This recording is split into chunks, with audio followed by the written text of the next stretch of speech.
안녕하세요. 오래간만이에요. 안녕하세요. 네, 진짜 오래됐죠, 우리 만난 지. 네. 나는 우리 유영준 목사님, 우리가 뭐 오랫동안 이렇게 알고 지내는데, 유영준 목사님, 그러면 우리 남편하고 이름이 가운데자만 다르단 말이에요. 그래서 아마 아는 사람들이, 아니, 모르는 사람들이 보면은, 혹시 무슨 형제 아닌가? 유영준, 유성준, 이러니까 오해할 수도 있을 것 같은데, 완전히 얼굴은 딴판이니까 그런 오해는 아마 안 할 것 같아요. 이 서천교회에 대해서 너무 좋은 소식들 많이 제가 듣고요. 뭐 교회에 제가 뭐 참석해 본 적이 없기 때문에 교회든지 이 지역사회라든지 잘 알지는 못하지만, 우리가 벌써 서번트 리더십 시작한 지가 정말 굉장히 오래됐잖아요. 오래됐죠. 네, 벌써 10년 이제 가까이 됐는데, 초창기에 정말 맨발로 열심히 뛰어주셨었어요. 그래서 늘 감사하게 생각하고, 늘 정말 우리 이 서번트 리더십 스쿨을 위해서 많이 희생하시고 또 헌신해 준 거 늘 고맙게 생각하고요. 또 많은 좋은 소식들을 이 서천교회의 그 소식들을 들었는데, 이 교회 소개 겸 이 지역 사회가 어떤 것인지 좀 알아야지 우리가 이 교회에 대해서 좀 더 잘 알 수 있으니까 간단하게 좀 한번 얘기해 주세요. 서창동 지역은 인천에 어떻게 보면은 거의 끝쪽이에요. 그러니까 인천 끝, 그 소래포구와 제일 가깝고, 인천대공원 그 사이에 있는 교회인데, 지역적으로는 굉장히 오래된 동네예요. 네. 어느 정도로 오래됐냐면, 예전에는 그 6.25가 났을 때 전쟁이 났는지도 마을에서 몰랐대요. 그 정도로 좀 그렇죠. 외진 곳에 있었던 마을이었었어요. 네. 이제 피난민들이 들어오면서 그때 이제 전쟁이 났구나. 그때 이제 알게 됐던. 네. 그럴 수밖에 없는 게, 이제 한쪽이 소래포구 염전, 그리고 한쪽은 인천 대공원 중심으로 해가지고 산. 나지막한 산이라도 그렇게 산에 둘러싸여 있는 작은 마을이었었는데, 이 서창동 지역이 이제 지금처럼 이렇게 발전할 수 있었던 것이, 인천이 이제 개발 사업을 시작하면서 송도, 논현동, 그다음에 이제 서창동 이 지역이 개발된 지역인 거죠. 그러면서 지금 서창동 같은 경우에는 경부고속도로 끝단에, 부천과 서울 연결되어지는 그 끝단에 1지구와 2지구가 나눠져 있어요. 네. 1지구가 먼저, 지금 저희 교회가 있는 지역이 먼저 개발이 됐고, 네. 그 다음에 7, 8년 전에 네. 2지구가 이제 새로 개발이 됐는데, 네. 그러면서 이제 도시가 이제 커진 거죠. 저희 교회는 1지구에 있는, 옛 마을에 있는 그 교회고, 또 가장 오래된 교회, 47년 된 교회니까. 꽤 됐군요. 제일 오래된 교회이면서 또 이곳에 있는 토박이, 그 다음에 제일 처음에 개발됐을 때 이주해왔던 이주민들, 그분들 중심으로 세워진 교회가 서창교회예요. 서창동 지역이 크지는 않아요. 송도나 논현동 개발되면서 여기는 그렇게 크게 개발된 지역이 아니고, 작게 개발됐는데 1지구만 한 5만 명 정도, 2지구는 한 7만 명 정도 되는데, 1지구는 빌라 중심으로 개발이 됐고, 2지구는 아파트 단지 중심으로 개발이 됐어요. 그러다 보니까 이제 교회들도 신도시에 대한 관심들이 많이 있잖아요. 그러니까 송도, 논현, 서창 이렇게 개발되는 그 소식들이, 네.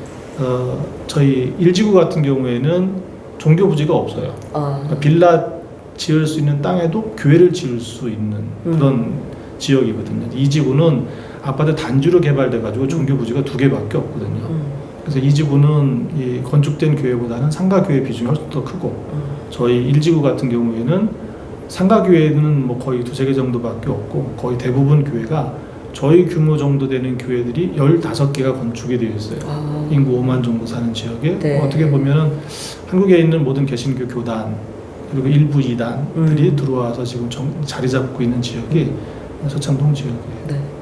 그것 중에 더 중요하게 여긴 것이 뭐냐면, 교회 사역이 지역사회에서 아무리 선한 영향력을 끼치고 일들을 한다 할지라도 목사 일이 돼서는 안 된다.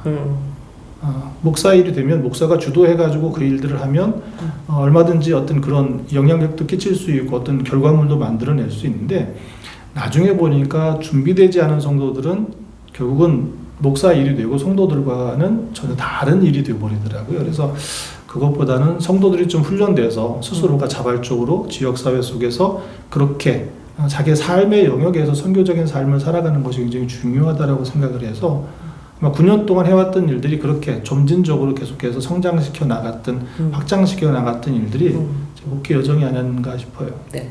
그러니까 서창교회 하나님 사랑과 이웃사랑, 우리가 항상 서번트 리더십에서도 항상 강조하는 부분이 굉장히 균형 잡힌 목회, 균형 잡힌 교회를 굉장히 중요시하잖아요. 우선 목사님 어떤 가지고 있는 목회 철학이라든지 이 교회를 이제 섬겨 나가는 데 있어서 가지고 있는 뚜렷한 어떤 그 의식이라든지 그런 게 있으면 좀 알려주세요.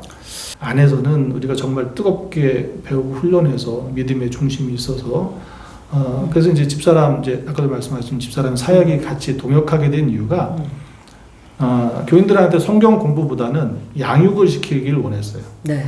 근데 목사가 성경 양육이라고 하는 그런 틀을 가지고 접근을 하니까 이 성도들은 목사를 대할 때 양육이 아니라 삶으로 배우는 것이 아니라 성경 공부로 대해요.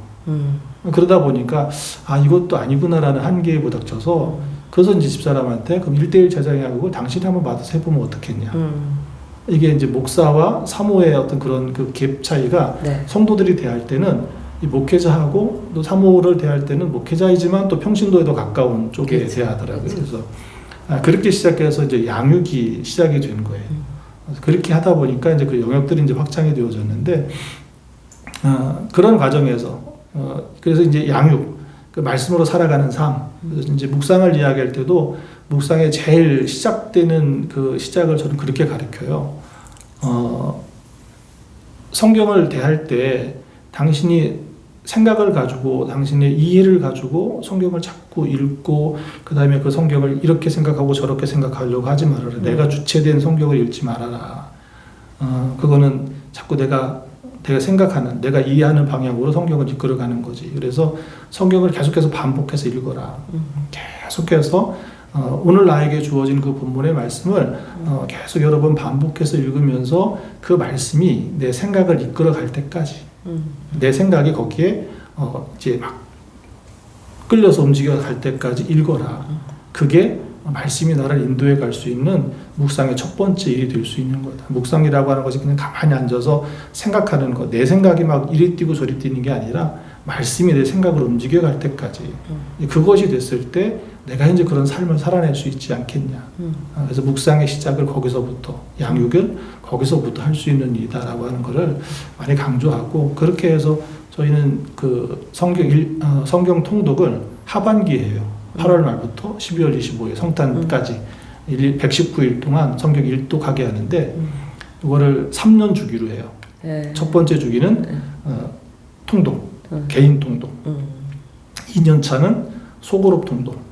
같이 모여서 읽는 거죠. 그럴 때는 이제 전체 한 권 통독이 되지는 않고 부분적으로 읽지만은 같이 공동체가 읽어 나갈 수 있게끔 세 번째 통독의 시간은 이제 그거를 이제 쓰고 다른 방향으로 풀어나갈 수 있는 방법을 이렇게 세 번 주기로 그렇게 하거든요.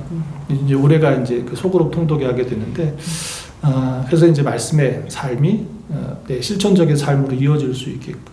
지금 단계가 이제 그렇게 양육의 단계를 거치고 이제는 속회 그리고 선교회가 실천적인 삶의 자리로 또 이 자기 전도 구역들을 만들게 했거든요. 그래서 거기서 어떻게 지역을 섬길 수 있을까, 그리고 어떻게 선교적인 프로그램, 활동들을 할 수 있을까라고 하는 것들을 그 안에서 만들어서 활동해 나갈 수 있게끔 그렇게 지금 만들어가고 있어요. 지금 단계가 아마 그 정도 단계, 이제 시작하는 단계가 된 거예요. 네. 그럼 혹시 이 교회에서 이 지역 사회에서 특별히 펼치고 있는 그런 특별한 사역이 있나요? 오면서부터 시작한 게 명절 때 이 주민센터하고 같이 협업을 해가지고 지역의 독거노인들에게 온누리 상품권들을 보내드렸어요. 네네. 그렇게 한 이유가 교회에서 자체적으로 하려니까 이게 중복되더라고요. 네. 아는 사람들, 관계된 사람들. 그래서 아예 그냥 교인들이 그때는 명절 앞두고는 한 달 전부터 자발적으로 지역을 위해서 기도하게 하고, 그다음에 자발적으로 이 후원금을 모금해가지고 그거를 기금으로 만들어서 이제 주민센터를 통해서 전달을 하면, 우리나라 복지제도가 잘 돼 있다고는 하지만은 실제 그 사회복지 담당자를 만나서 보면 항상 늘 부족한 부분이 있다는 거예요. 근데 지역사회에서나 어떤 그런 기업체들에서 후원이 들어와야 나머지 그런 부분들이 채워지는데 그게 다 채워지질 않는다고 그러더라고요. 그래서 아까도 말씀을 드렸지만 이 목사 개인의 사역이 되면 안 된다. 그렇지만 교회가 그런 지역 사회를 위해서 섬기는 그 모델을 보여주고 싶어서 부임하는 그 해부터 시작을 했어요. 벌써 이제 9년이 된 거죠. 매년 설과 추석, 김장 이런 그 시즌 때마다 교인들이 자발적으로 그렇게 참여할 수 있게끔 오픈시켜서 그건 제가 주도하지만 그 모습을 보여줘서 이후에 스스로가 이 소그룹이 그렇게 지역사회에서 자기들의 이 역할들을 만들어 갈 수 있게끔 그걸 먼저 보여줬던 거죠. 그래서 그게 지금 9년째 하면서 주민센터하고 지역에서는 그걸 굉장히 좋아해요. 큰 액수는 아니지만 지속적으로 그 일들을 하고 있다라고는 굉장히 고맙게 생각을 하고 있고요. 그리고 이제 이번에 이제 확장된 게 뭐냐면은 폐의약품. 네. 폐의약품 수거하는 거를 이거 저희 교회가 독창적으로 하는 건 아니고 이미 여러 곳에서 하고 있는데 네. 이거를 이제 저 환경 선교, 환경 캠페인으로 해가지고 지역에 알리고 네. 그 다음에 이거를 저희 교인들한테는 절대 이거를 전도 방법으로 쓰려고 하지 말아라. 전도 방법이 아니라 하나님이 창조하신 창조 세계 질서 가운데 우리가 이 세계를 보호하고 회복시킬 수 있는 방법 중에 한 가지가 뭐냐? 그것 중에 한 가지가 약이 잘못 버려지는. 맞아요. 이게 엄청난 오염이 네. 눈에는 보이지 않지만 우리 후손들에게 굉장히 큰 영향을 준 맞아요. 일이다. 그래서 환경 캠페인으로 하자. 그래서 이제 저희 지역에다가 안내물을 리플렛을 만들어서 돌리고 그 다음에 수거할 수 있는 방법이 뭐 국가에서도 그런 체계가 다 있지만 이게 실효적이지 않더라고요. 저희가 모아가지고 굉장히 또 불편해요.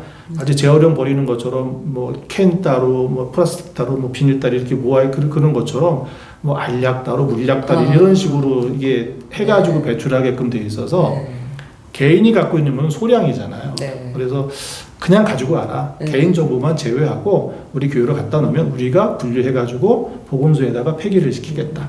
그렇게 해가지고 이제 시작을 해서 교인들한테도 환경 캠페인으로만 접근할 수 있게끔 그리고 이제 이거는 다 이렇게 수거해가지고 오면 교인들이 모여가지고 그걸 다 분류를 해요.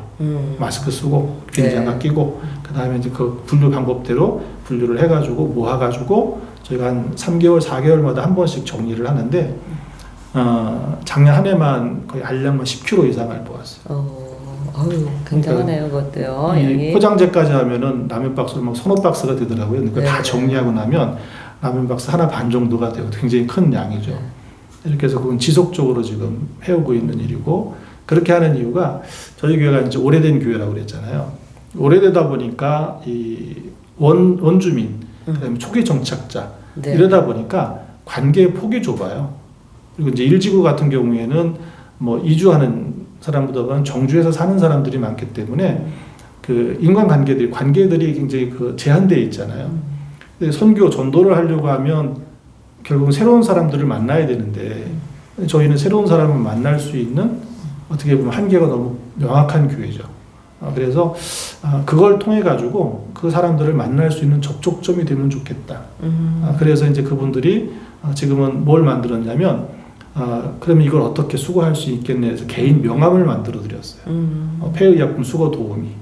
이걸 가지고 관심이 있는 분들에게는 주고 나에게 주면 내가 받아와 가지고 이렇게 우리가 폐기할 수 있도록 하겠노라고. 거기서 만나지는 관계들이 그 다음에 이제 그 친분이 만들어지면 관계가 만들어지면 그리고 나서 내 신앙을 소개할 수 있는 일이 되어줄 수 있게끔 그 전에는 이제 교인들이 그런 이 신앙의 양육 성숙함이 그 안에서 훈련되어지면 자연스럽게 이제 그분들에게 좋은 영향을 끼칠 수 있으니까 지금은 이제 이 크게는 두 가지 일들이 진행되고 있고 그 다음에 각 선교회가 저는 이제 교회 조직을 두 조직으로 나눴거든요. 속회는 성도들을 위한 조직이다. 속회는 그래서 서로를 돌보고 양육하고 세워주고 함께 모여서 예배만 드리는 것이 아니라 예배가 중심이 아니라 교제, 성도의 교제가 중심이고 서로를 돌보고 양육하는 일이 속회에서 있어야 된다. 속회는 그 성도들의 양육하는 돌보는 것에 집중시켰고 그다음에 선교회는 일하는 조직이다. 일하는 조직이기 때문에 그래서 저희 일지구만 이 각 선교회별로 자기 전도 구역을 나눴어요. 그래서 그 담당 구역을 위해서 기도하게 만들고 그러면 그 구역에 필요한 게 뭐냐? 거기에 살고 있는 분들이 뭘 필요로 하느냐? 그럼 우리가 어떤 일을 도와줄 수 있겠느냐? 그래서 그런 일들은 이제 지금은 어떻게 보면 기도 단계에 있는 거죠. 네. 그래서 지금 단계는 이제 어떻게 보면 9년 사역 가운데 소그룹이 네. 형성이 되어지고 그 소그룹이 지역 가운데 구체적으로 나갈 수 있는 일들을 만들어가고 있는 단계예요. 그럼 이제 그 전에 보여준 모델이 있으니까 지역사회에서 이렇게 섬기고 지속적으로 해나가고 그 다음에 또 하나 이제 폐의약품이라고 하는 걸 통해 가지고 이런 일들이 지역 주민들한테 좋은. 지금 보면은 교인들이 가져오는 것보다도 교회 입구에다가 폐의약품 통을 놨거든요. 네, 봤어요. 저도 들어오면서. 거기에 네. 놓고 가시는 그 약들이 지금 수거되는 약의 거의 3분의 2가 그 약들이에요. 오고 가시면서 저희가 이제 통행량이 제일 많은 도로거든요. 그러니까 오고 가시면서 놓고 가시는 분들이 굉장히 많아요. 그렇게 해서 지금은 지역 가운데서도 약들이 많이 좀 그렇게 활동이 되고 있죠. 그 교회들마다 다 사역들이 있고 그 지역의 특성에 맞춰서 그 또 이제 교회는 어떻게 이 방향을 설정해 나가는가 결정하는 게 굉장히 중요한데 이렇게 폐 약품을 이렇게 모아서 이걸 가지고 이렇게 그 환경을 좀 깨끗하게 오염시키지 않고 살리기 위한 운동하는 교회는 또 전 처음 봤거든요. 그래서 굉장히 좋은 아이디어 같고요. 중요한 것 같아요. 교회마다 그 나름대로 다른 사람들이 그냥 지나쳐 버릴 수 있는 것들, 그거를 우리가 관심을 가지고 뭔가 거기서 무엇을 이루어 나갈 때에 또 주변에 있는 이 지역에 있는 사람들이 저 교회 그러면은 이런 정말 이렇게 이 지구를 좀 깨끗하게 하기 위해서 이런 일을 하는구나, 우리도 같이 좀 동참해보자, 이런 마음이 저절로 생길 것 같고, 또 아까 지금 말씀하시는 것 같이 그런 관계 속에서 또 어떤 신앙적인 그런 쪽으로 좀 이렇게 그 사람들을 인도할 수 있는 좋은 계기도 되는 것 같고, 하여튼 우리가 교회들마다 그 좀 깊게 생각을 하고 그 지역을 좀 깊게 생각을 하고 무엇을 우리가 하는 것이 가장 저들에게 조금 필요한 것인가를 자꾸 찾다 보면은 분명히 할 일이 있거든요. 근데 그냥 무조건 그냥 교회 안에서 그냥 우리끼리의 그런 것에서 그냥 치우쳐서 그냥 바깥 세상은 그냥 우리하고는 담쌓는 것 같은 그런 것 때문에 사실 교회가 요즘 많이 다른 사람들한테 얘기거리도 되고 좀 뭐라 그럴까 그 좋지 않은 인상을 주는데 그 좋은 인상을 펼쳐나가는 거 너무 중요할 것 같아요.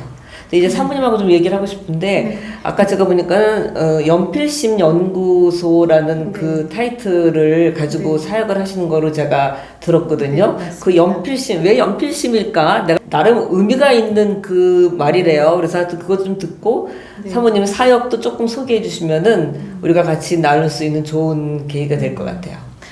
말씀하신 대로 연필심 하면 연필이 생각나잖아요. 네. 그래서 뭔가에 호기심을 갖고 궁금해하면서 배우는 거, 그것을 좀 이제 첫 번째는 연상할 수 있게끔 했고요. 두 번째는 한자어예요. 네, 그래서 이제 그게 연자는 이을 연자에다가 필요할 필, 그러고 마음심. 그래서 제가 조금 근원적으로 좀 마음에 대해서 궁금해했어요.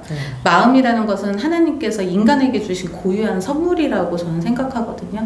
근데 그 마음에 있는 그 마음으로 인해서 세상을 포기하는 사람도 있고 세상을 살아갈 때 관계로 인해서 어려움을 당하는 사람들이 있기 때문에 그러면 근원적으로 내가 할 수 있는 게 무엇이 있을까라고 생각했었을 때 그들의 마음을 이해해주고 그들이 건강한 마음을 가지고 세상에 필요한 사람으로 이렇게 내보내는 사명자로 내보내는 그런 연구소가 되어야 되겠다라고 생각해서 연필심 연구소라고 짓고 또 이제 활동하게 된 거예요. 네. 그 사역들 어떤 사역을 거기서? 사역은 뭐 다양하게 하고 있는데요. 실은 저는 이제 부모교육 전문가로 이제 그 가정에 대한 가정이 행복해야지 또 아이들도 건강할 수 있기 때문에 부모교육 전문가로 이제 활동을 하다가 남편의 권유로 코칭이라는 것을 이제 알게 되면서 코칭을 통하여서 제 삶이 좀 많이 바뀌었어요. 저를 보는 관점도 바뀌고 그래서 코칭을 통하여서 근원적인 사람에 대한 호기심이 생긴 것 같아요.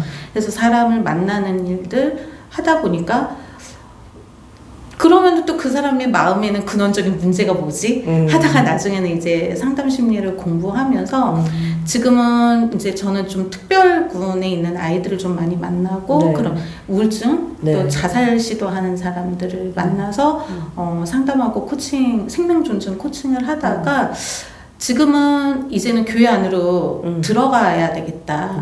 내가 세상에서 강의를 하고 좋은 부모 교육에 대해서 알려주는 것도 좋지만 지금 이제 교회의 기둥이 되는 이 허리 중심축인 3, 40대가 너무 봉사하고 사역으로 지쳐있고 공급받는 것들이 없더라고요. 교회 안에서. 맞아. 그래서 기도하면서 2024년도는 부르는 곳이라면 어느 교회든 가야 되겠다. 네, 그래서 네. 지금은 주로 청장년들을 많이 만나고 있는데 의외로 엄마들보다 아빠들이 진짜 작년에도 40대 초반에 가장들이 자살률이 제일 높았어요, 우리나라가. 그런데 그 40대 가장들을 기업에서 또 만나보면 집에 가면은 나는 돈 버는 사람으로 생각한다. 교회 안에 가면은 나는 위로받고 싶어서 말씀 갖고 공급하고 싶은데 봉사하다 보면은 내가 은혜를 받을 수 있는 시간이 없다.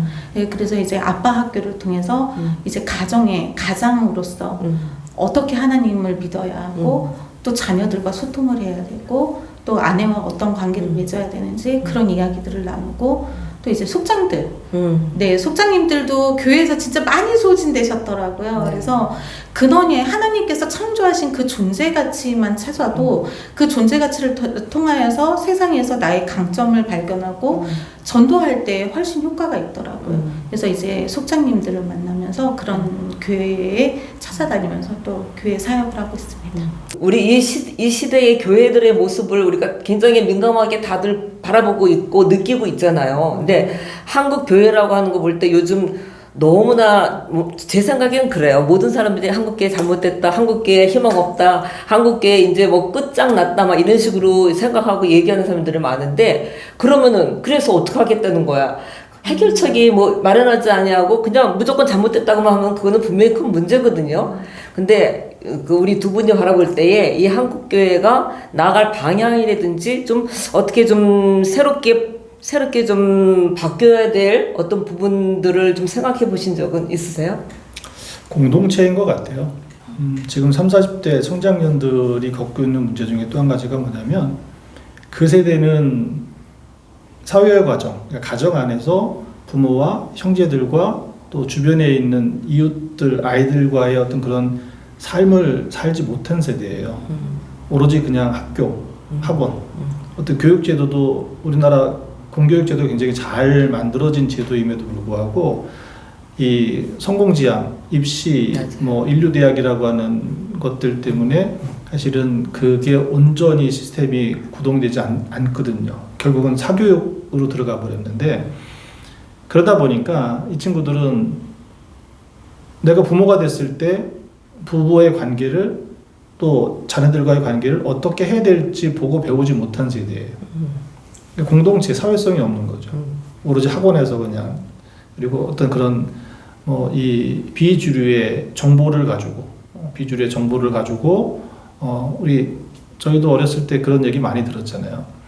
친구들과 나누는 그 얻어지는 정보가 대부분의 정보인데 그게 굉장히 많은 정보들이 오류가 나는 잘못된 정보들이 훨씬 더 많은 경우들이 있다. 그런데 거기에 좋은 멘토가 있어서 잘 인도해주고 관계를 형성해줄 수 있는 부분이 있으면 바르게 이끌어줄 수 있는데 그렇지 않고 친구들 간에 얻어지는 정보들로 인한 오류된 정보가 도리어 그런 잘못된 관계들을 만들어내는 것처럼 그 세대가 그렇거든요. 근데 지금 집사람하고 있는 그런 사역들 저희 교회 청장년들이 좋은 모델이 될 수 있을 거예요. 저희 교회 청장년들이 어떻게 보면 저희 교회는 좀 나이 든 교회예요. 지역에서도 그렇게 소문이 났어요. 뭐 70세 이상 된 교회가 절반이니까. 네. 지금 이제 80세가 되다 보니까 이분들이 그래도 신앙으로는 충성도가 높으신 분들이잖아요. 근데 주일 오후 예배를 이제 못 드리세요. 하루를 나와서 계시기가 힘들다는 거예요. 예배 1시간 장의자 앉아서 예배 드리는 게 힘들다는 거예요. 그거는 믿음이 없어서가 아니라 이제는 몸이 체력이 나이가 드셔서 이제 안 되는 게 됐거든요. 그래서 지역 주민한테는 서창교회는 나이 든 교회야 그랬는데 저희 지금 최근 이제 코로나가 지나면서 청장년들이 어느 때보다도 가장 왕성하게 움직여요. 굉장히 좋은 유치부만 15명 아이들이. 네. 저희 교회는 아주 길게 늘어서 있는 교회거든요. 전 세대가 다 있어요. 유치부는 15명이 되고 그 15명 아이들이 보면 저희 교회 청년 때부터 나왔던 결혼해서 정착해 있는 가정도 있지만 그네들에 의해서 주변에 저희 유치부 아이들이 집사람이 코로나 기간 동안에 줌으로 아이들하고 큐티를 했어요. 큐티를 하면서 그 아이들하고 성경의 이야기를 들려주고 아이들에게 따라서 기도하게 해주고 엄마가 아이를 손잡고 같이 기도하게 해주고 그렇게 그 코로나 기간 동안에 줌으로 그다음에 그 활동놀이 같은 경우에는 뭐 밀키트나 필요한 재료들을 다 집으로 일일이 배송을 해주고 그걸 가지고 이 줌 앞에서 이 컴퓨터 앞에서 그걸 같이 활동을 하는 거죠. 네. 근데 저는 깜짝 놀란 게 우리 집의 외환이라고 하는 그 전래 놀이가 있잖아요. 네네네. 그걸 아이들이 손잡고 밖에서 네. 액티비티한 활동이잖아요. 네. 근데 그게 줌에서 되더라니까요. 그걸 보고 깜짝 놀랐어요. 네. 아, 저 아이들의 세대는 네. 저게 되는구나. 우리가 밖에서 우리들이 외환이 우리 집의 외환이 그렇게 네. 액티비티 그런 활동들이 줌에서 그냥 똑같은 감정을 느끼면서 하고 있더라고요. 그래서 그러면서 그 안에서 형성되는 것이 나중에는 그 주변에 있는 다른 엄마들이 아 우리도 거기 참여하고 싶다고 그러면서 이제 그 줌에서 관계가 만들어지고 이제 대면 예배가 시작됐을 때 그네들이 교회로 들어오기 시작한 거예요. 들어오고 그러면서 그네들이 느꼈던 게 뭐냐면 이제 아빠 학교라고 하는 또 이 부모 교육이라고 하는 이런 것들이 자기들이 자라면서 배우지 못하고 경험하지 못했던 것들을 이런 교회 공동체에서 그것을 같이 그냥 일방적인 지식 교육이 아니라 삶을 나누고 자기를 점검하고 서로를 돌아보게 하면서 그 과정들을 형성해 주는 게 굉장히 큰 그네들에게 힘이 되는 거예요. 그러면서 그네들이 고백하는 것이 뭐가 있냐면 공동 육아가 가능하구나. 이 아이들 양육하는 게 굉장히 어려운 일이잖아요. 근데 주일날 일주일에 한번 와가지고 그들이 아이들이 함께 지내는 그 모습을 보면서 공동 육아의 이 어떤 만족감을 느끼기 시작하면서 청장년들이 늘어나는 거예요. 그래서 네. 그러면서 저는 이 교회는 저희도 이제 일할 사람들이 부족하니까 자꾸 요구를 하잖아요. 뭐도 해야 되고 뭐도 해야 되고 뭐도 해야 되고 담임 목사가 할 일은 그를 막아주는 거. 그래서 뭐 대예배 때든지 아니면 뭐 장로님들인지 교회 어른들이 무슨 얘기하면 무조건 다 막아줬어요. 아직은 이 나이는 뭐 30대 40대가 됐어도 아직 신앙적으로는 어린 아이들이다. 1년 2년 이들이 잘 주일 오후 예배 때 예배 시간 안 올라오고 밑에서 자기들끼리 놀아요. 그래도 예배 올라가라고 얘기하지 말아라. 자발적으로 올라오기 전까지는 와가지고 가이드 역할을 해주는 게 제 역할이고 또 하나는 이 아이들이 그렇게 커가는 모습을 교인들이 봐야 되잖아요. 또 이 아이들도 자기들끼리만의 예배가 아니라 한국 교회 전통적인 예배 안에도 들어와야 되잖아요. 제가 미국에 갔을 때 제일 인상 깊게 봤던 것이 뭐냐면 칠드런스 타임이라고 하는 네, 있어요. 그 시간이 네, 맞아요. UMC에서 네. 미국 감리교에서 그걸 하더라고요. 굉장히 좀 감동이 됐어요. 짧은 시간이지만 그 속에서 그 아이들은 부모들이 그 세대가 드리는 예배에 참여하게 되어주고 또 어른들은 그 아이들이 자기들의 예배 시간에 와가지고 그렇게 참여해주는 그걸 통해 가지고 그런 세대 간의 연결점도 그곳에 있더라고요. 그래서 금년에는 과감히 그걸 좀 시도를 했어요. 그래서 네. 한 달에 한 번, 한 달에 한 번 네. 제가 직접 가운 입고 내려가요. 내려가가지고 아이들 선물도 주고 짧은 이야기를 들려주고 또 그 아이들 특송도 하고 이렇게 하니까 교인들도 아이들에 대한 이해가 그리고 아이들도 그렇게 어른들이 드리는 예배에 같이 참여함으로 인해 가지고 그런 부분들 그 청장년 세대가 그렇게 해서 저희 교회는 그 청장년 세대가 정말 어느 그룹보다도 제일 왕성하게 성장해 나가고 또 자기들 스스로도 그런 활동들을 하려고 굉장히 많이 애를 써요. 자기들 스스로가 뭐 교회 재정으로 다 후원해주지 못해도 자기들이 막 일일 찻집도 하고 자기들이 자발적으로 회비를 내가지고 아이들끼리 모여가지고 또 다른 프로그램도 진행을 하고 그 중에 한 가지가 이제 아이들 점심 먹고 나면 바이올린 레슨을 네. 해요. 네. 그 순서대로 해야 되니까 그 시간 동안 이제 부모들이 같이 남아서 아이들은 레슨 받는 아이들은 레슨을 하고 끝나면 또 교대하면서 그 아이들은 또 제 사무실 옆에가 주일날에는 걔네들 놀이터예요. 네. 거기서 이제 아이들 같이 놀고 부모가 한 사람씩 교대로 들어가가지고 그 아이들을 돌봐주고 부모들은 옆에서 같이 또 수다 떨고 그러면서 그 시간에는 어른들은 위에서 예배 드리고 있고 그런 모습이 청장년들이 그렇게 건강하게 성장해 나갈 수 있는 어떻게 보면 그 사역의 어떤 부분 제가 할 수 있는 일들은 막아주는 거예요. 그들이 잘 성장할 수 있고 이제 그 중심에서는 집사람의 사역이 거기에 같이 연결되어지고 접목되어져 가지고 되게 좋은 멘토가 되어주고 있는. 네. 하여튼 오늘 이렇게 좋은 얘기들 많이 나눴고 이 교회가 이제 그 청장년 그걸 잘 그러니까 활성화시켜 갖고 많은 다른 지역의 또 교회들에게도 좀 이것을 잘 뭐랄까 널리 좀 알려주시면 너무 좋을 것 같고 이제 마지막 질문이 될 것 같은데 뭐 특별히 앞으로의 뭐 어떤 그런 그 비전이라든지 새로운 어떤 그 시도하고 싶은 그런 이 교회나 아니면 목사님 개인이나 그런 비전이 있으시면 좀 잠깐 얘기나 하고 나누고 마무리 지어야 될 것 같은데요. 저는 한국교회가 잃어버린 것 중에 한 가지가 그 체험 있는 신앙을 잃어버렸다고 생각을 좀 해요. 그러니까 과거에 한국교회가 어떻게 보면 좀 굉장히 좀 단순한 구조를 갖고 있잖아요. 부흥회, 뭐 뜨거운 통성기도, 뭐 방언기도. 근데 지금 보면 부흥회를 할 수 없는 시대가 되어버렸어요. 오죽하면 정말 한국 교회 전통 있는 교회가 주중 부흥회를 포기하고 토요일부터 주일까지 주일 강단마저도 부흥 강사에게 내어주면서 할 수밖에 없는 부흥회.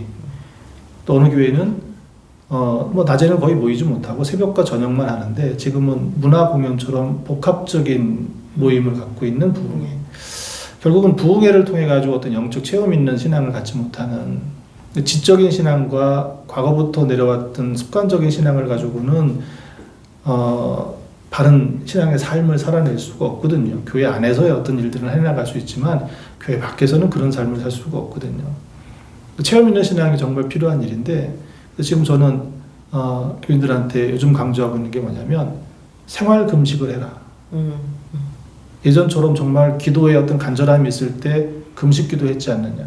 금식 기도의 어떤 그런 간절함은 내가 전적으로 하나님만을 대면하겠다라고 하는 결단과 또 그런 간절함 속에서 기도했던 그래서 거기에서 영적 체험들이 일어났고 그걸 통해서 많은 하나님의 어떤 은혜 능력들을 경험할 수 있었는데 지금은 그런 것조차도 지금은 앞에서 부흥 강사가 뭐 담임 목사가 막 통성으로 기도를 이끌어도 5분 안에 거의 대부분이 일어나서 집에 가요. 맞아요. 기도의 깊이가 그만큼 사라진 시대가 되어버렸거든요.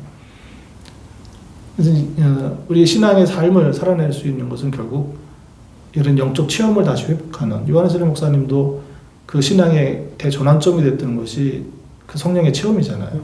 감리교회가 정말 신앙의 체험 있는 전통적인 아주 좋은 신앙의 배경을 갖고 있음에도 불구하고 그래서 지금 이제 계속 강조하는 게 생활 금식을 하자.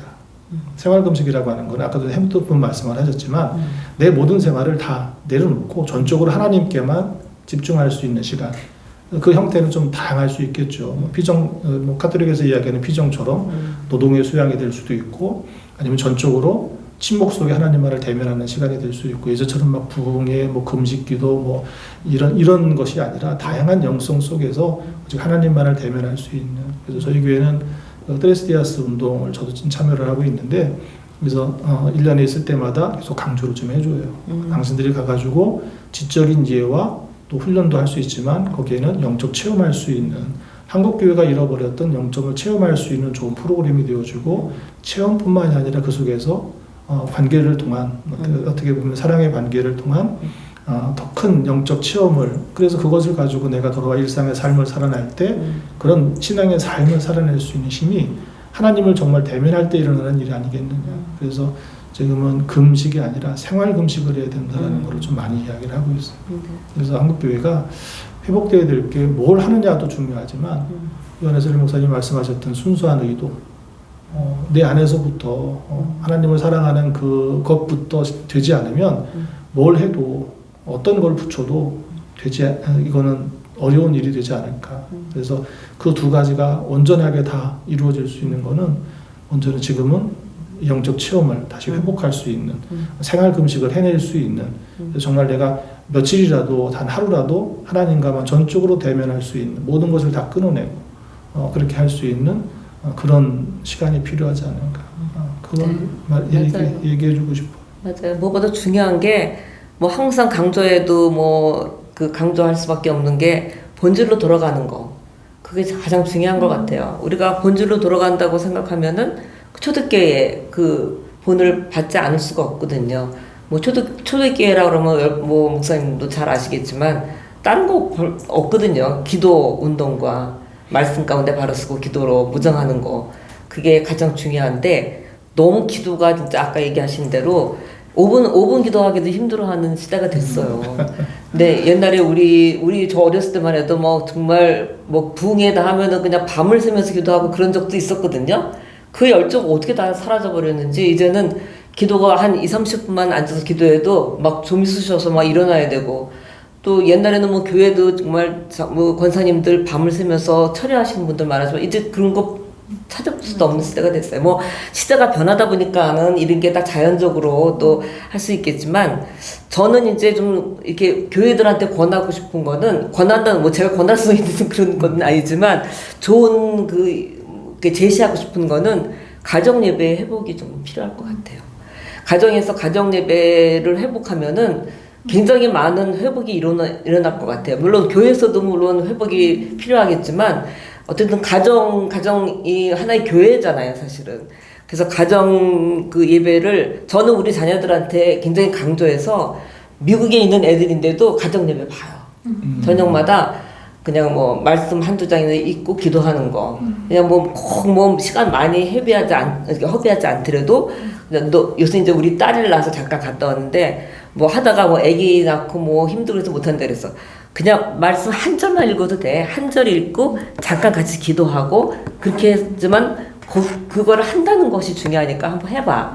그렇게 이제 권하고 왔는데 예, 그런 것들이 이제 조금한 것이지만 우리가 시도할 수 있는 것들부터라도 좀 이렇게 해서 어쨌든 교회가 살아야 되잖아요. 한국 교회가 살아야 되는데 그러기 위해서는 가정에 살고 교회가 살면은 자연스럽게 한국 교회는 또 다시 정상으로 얼마든지 올라설 수 있거든요. 만약 땅에 떨어져 있는 이런 한국 교회가 다시 일어서는 그런 그 앞날을 우리가 기대해 보면서. 어머니 마지막으로 교회가 이렇게 됐으면 좋겠다는 말씀 해주세요. 네.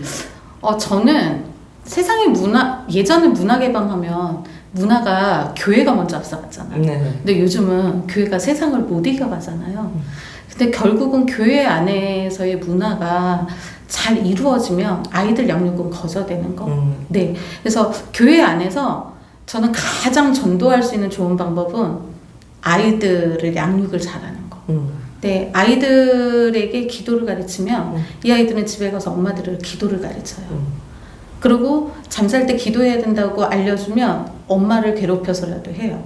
그러니까 저희가 사순절 때 40일을 말씀을 한 장 한 장 읽어봤었을 때 청장년 부모님들이 어떤 이야기를 했냐면 엄마 아빠는 그냥 대충 읽어주고 끝내려고 했는데 하나님한테 그렇게 예배드리는 거 아니라고 사모님이 말씀할 때 정말 진심을 다해서 해야 된다고 해서 잠언 한 장을 읽는데 정말 1시간 반이 걸렸대요. 그리고 그 기도를 같이 아이들하고 하면서 아빠가 그때부터 성경을 읽기 시작하고 그러면서 아이들 통해서 잠잘 때 왜 기도 안 해? 그러면서 엄마들의 신앙이 바뀌는 걸 보면서 저는 항상 이제 유치부 주일날 예배 드릴 때 엄마들의 입술의 고백이 정말 저한테는 큰 은혜가 되는 것 같아요. 사모님, 누구 때문에 제가 기도를 배웠어요. 엄마한테 기도를 해달라고 하는데 기도를 못한다고 하니까 엄마 내가 가르쳐 줄 테니까 해봐 하고 아이를 통해서 엄마가 기도를 배우면서 맞아요. 그러면서 진짜 말씀해 주신 것처럼 교회에서 예배가 살아나는 네, 그래서 교회들마다 놓고 있는 아이들이 있다면 아이들을 집중적으로 교육해 주셨으면 좋겠다라는 거 꼭 당부드리고 싶습니다. 네, 감사합니다. 하여튼 감사하고요. 오늘 시간 내주신 것도 감사하고. 감사합니다. 네, 너무나 이 교회가 이렇게 잘 성장해 나가고 또 좋은 사역들을 이뤄 나가는 거 너무나 감사하게 생각합니다. 네, 기도할게요. 고맙습니다. 감사합니다. 네, 수고하셨습니다. 네.